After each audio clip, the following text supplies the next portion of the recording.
Halo semuanya, ketemu lagi dengan Books and Chapter. Kayaknya udah lama banget nggak bikin video.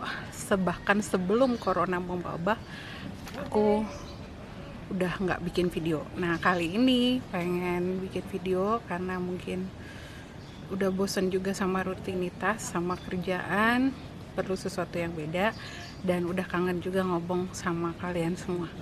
Gak tahu siapapun itu, kalian adalah yang nonton video ini karena udah bosen ngomong sama orang yang di rumah, atau orang itu aja, atau cuma video conference atau Zoom. Udah bosan yang kayak gitu, kayaknya ngomong sama kamera jauh lebih menyenangkan mungkin.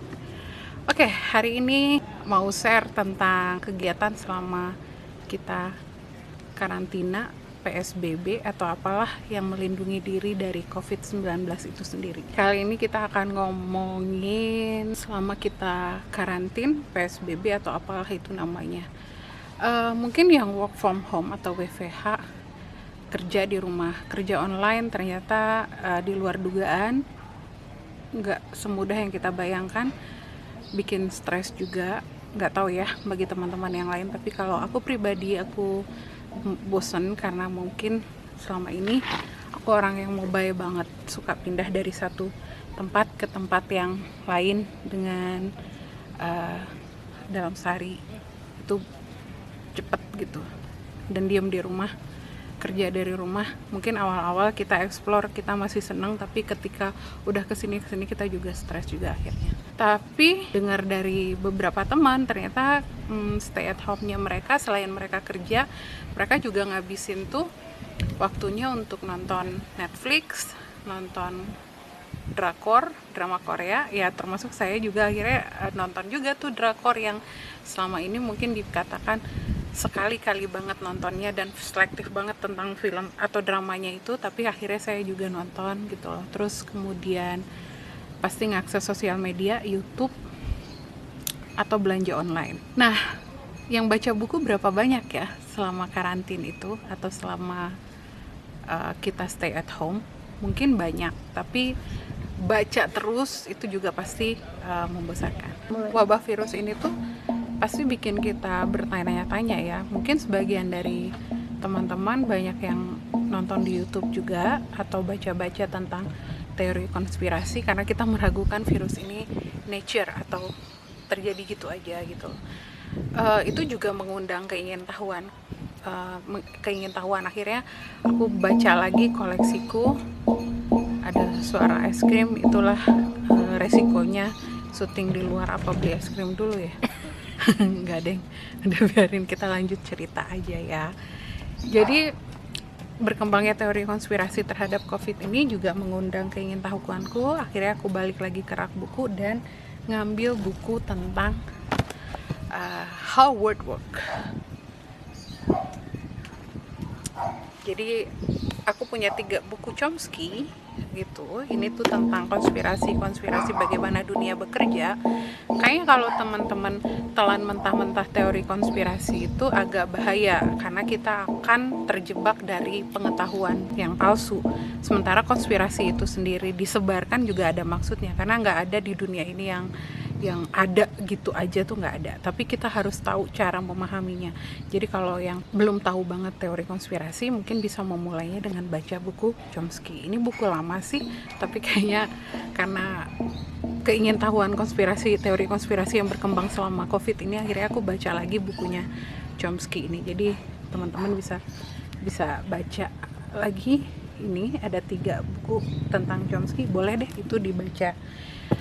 Apakah hanya itu yang aku baca? Enggak, karena aku melakukan penelitian juga, riset. Jadi terkait pekerjaan pasti baca buku juga tentang yang terkait riset. Selain baca buku yang terkait pekerjaan, tapi buku Chomsky itu aku baca lagi, ingin tahu sebenarnya arahnya kemana sih COVID ini gitu.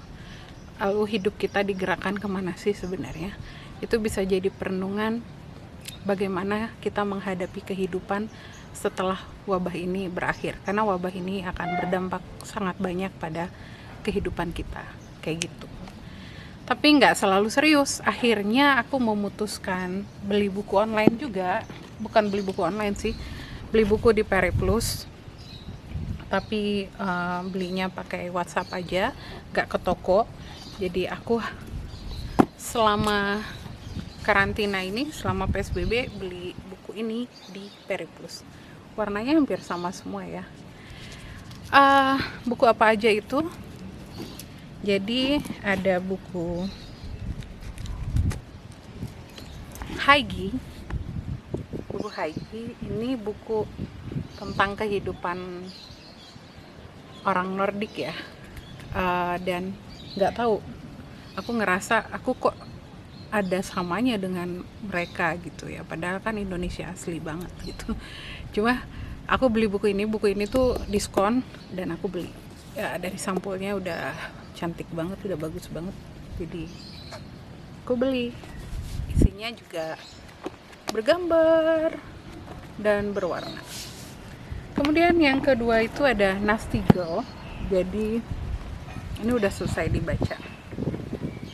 Nggak salah ternyata milih ini. Jadi kalau mau, ini tuh ngasih pandangan gimana sih kita ngadepin kesuksesan ke depan, apa yang harus kita lakukan, apalagi dengan dunia yang uncertainty, serba nggak jelas sekarang ini, itu gimana caranya gitu.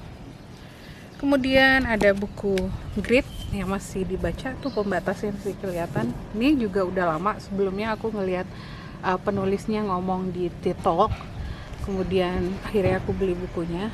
Jadi ini juga buku self development gitu, tapi kayaknya menarik. Gimana caranya kita sukses dari passion dan resilience.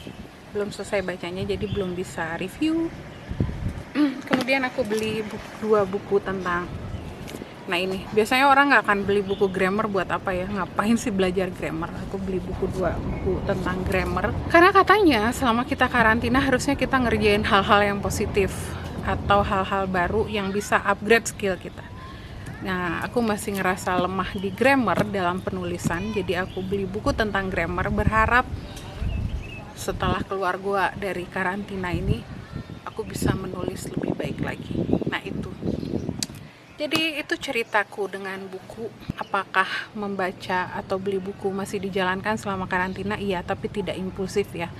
Karena karantina ini juga harus buat kita mikir mana yang lebih baik kita beli atau enggak. Terus dengan apa kita habiskan waktu luang kita dan untuk apa, itu kita juga harus mikir. Dan ini sengaja aku bikin video di luar halaman depan rumah karena kan belum bisa kemana-mana, kita tetap harus masih berhati-hati keluar rumah gitu. Kalaupun memang harus terpaksa keluar rumah, itu juga harus lewat protokol atau prosedur selama COVID ini masih ada gitu. Kayak gitu teman-teman, mungkin itu aja ceritanya. Videonya nggak tahu jelas atau enggak, mudah-mudahan masih bisa sharing sesuatu. Dan mudah-mudahan semangatku kembali lagi untuk tetap bikin video yang bisa kalian tonton atau kita bisa ketemu lagi di kamera. Gitu aja, bye, stay healthy, stay safe, dan stay sane. Tetap berpikir jernih, COVID itu masih ada dan kita tetap harus waspada. Sampai ketemu.